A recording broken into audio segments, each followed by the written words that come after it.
So we're back. We've let our dough ferment for a while. It's been a lot longer than 45 minutes, but that's okay.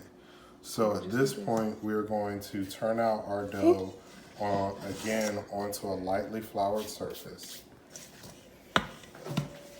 Okay. Also, I'm not going to punch it down as well, so that's to flatten it. So you see our dough is pretty much doubled in size. Now, some sourdoughs will actually call that they that they ferment in a bread basket, but that's if you want that round sourdough. But this one, I want more of a loaf sourdough. So what I mean by a loaf sourdough is this type of dough that you would buy at the grocery store, like sliced bread, sandwich bread. So what I want to do is I want to roll this out. Okay. Give it a turn. Make sure that it's floured all the way through. Usually I wouldn't flip it over like that, but it's okay. And just turn it.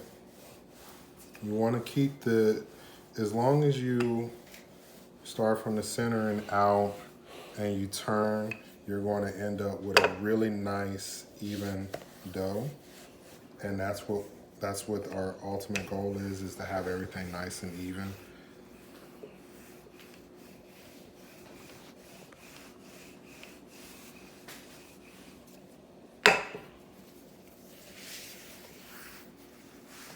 And this will be my last roll.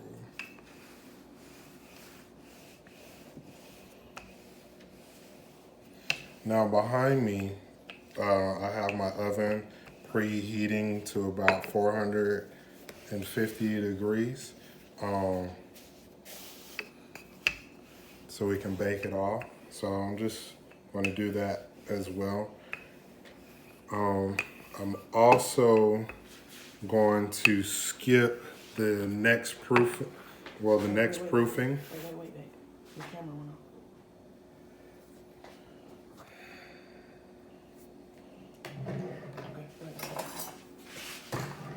I'm also going to skip the next proof. Well, I want to let it proof again, and that's going to let it rise again. And then after the next proof, it's going to go straight into the oven. They're going to use these aluminum bread pans because they're nice and disposable. I'm just going to go ahead and roll this up like this. Let me see which way. So yeah, whatever.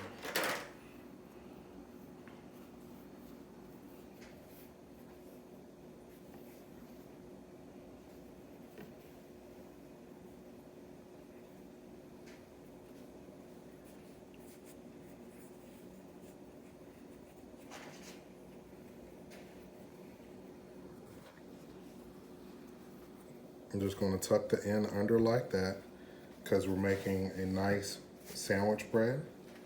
I got some some cooking spray. And spray that up. I'm going to cut these in half.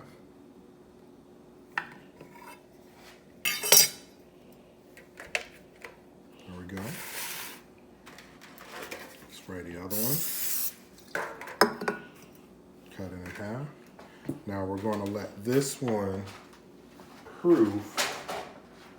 We're going to let this proof, and it's going to double in size again. And once that's finished, we're going to bake them in the oven there. Oh, I got some flour on me.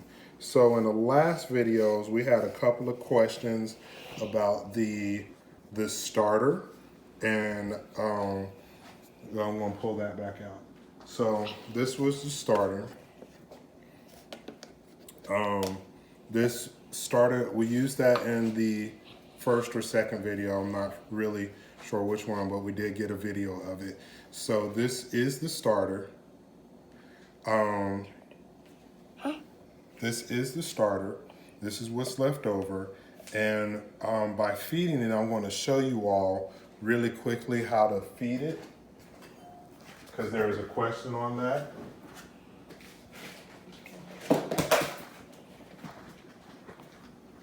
So this is bread.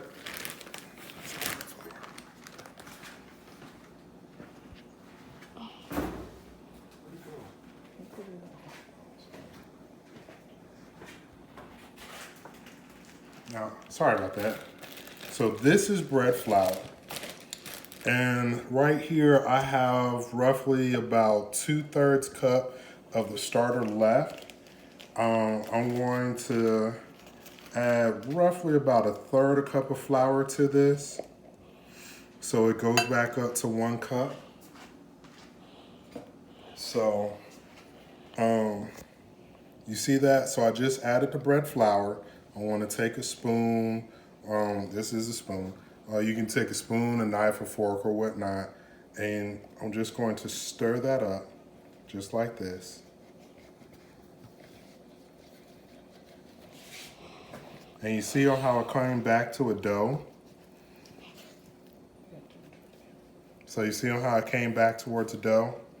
So this is our sourdough starter right here. And I'm going to, from this point on, I'm going to feed this every other day with a teaspoon of more bread flour, okay? Just in case I want to make some bread again. Now, if you're up to it, you can research sourdough, and I'll actually add a PowerPoint about sourdough as well, with some commentary in it. And you'll find that there are some 100-year-old sourdoughs out there. And what that is they just had flour and water and they let it sit. And yes, it's actually for 100 years, and they've been feeding it a little bit of flour here and there. And it's quite amazing, actually. But if you buy those sours online, the thing about the starter is those starters are climate and area specific. So once you, let's say if you wanted to buy a starter from San Francisco, once you bring that starter to Georgia, it's going to take on Georgia qualities, okay? It's no longer going to have the San Francisco qualities left because we took it out of its element. So your starters and your sourdough breads, those are area specific. You won't, a Georgia sour is going to taste different from a California sour and what have you. So what I like to do is I just put a nice lid over it, keep it open for a little bit so it pulls in those yeast from the air. So our oven just went off. We're going to let these proof. They're going to double in size again. I'm going to cover them with a cloth again. I'm going to cover this one with a cloth again. Now the next video will be uploaded after these have proof, and then they're going to go into, I was going to really quickly show you that they've proofed. Then I'm going to put them in the oven and bake them off, and you'll see the finished product for the last video, okay?